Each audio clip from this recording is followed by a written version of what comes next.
እኔ በሰርጊ ግን አጨቅጭቁኝ። በቃ የፈለጋችሁትን አድርጉ።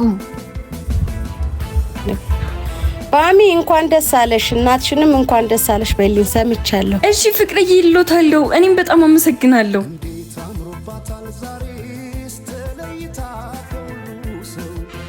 አረ እቺ ልጅ እስከዛሬ ሳላወራት አንተ ማልን ልታገባኩ ነው?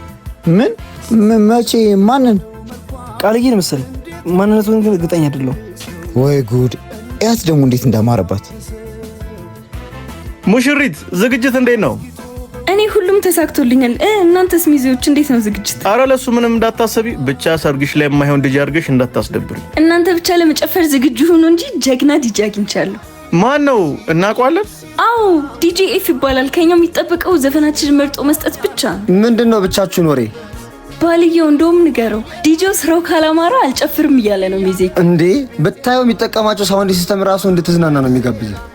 ማን አልሽኝ ስሙ?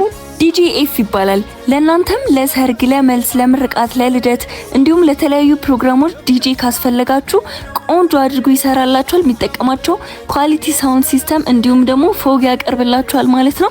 ሰርጋችሁን በማማከር ያግዛችኋል። ስክሪኑ ላይ በምታዩት ስልክ ቁጥር ደውሉልን እና ጭፈራውን በደንብ ተለማመድ እያልሽ ነዋ። በሚገባ በል እንግዲህ የታዘዝከውን አደራ። እሺ ሚስት ሆነሽ እስከማይሽ ጓጉቻለሁ። ባሌ ሆነ እስከማይ ጓጉቻለሁ።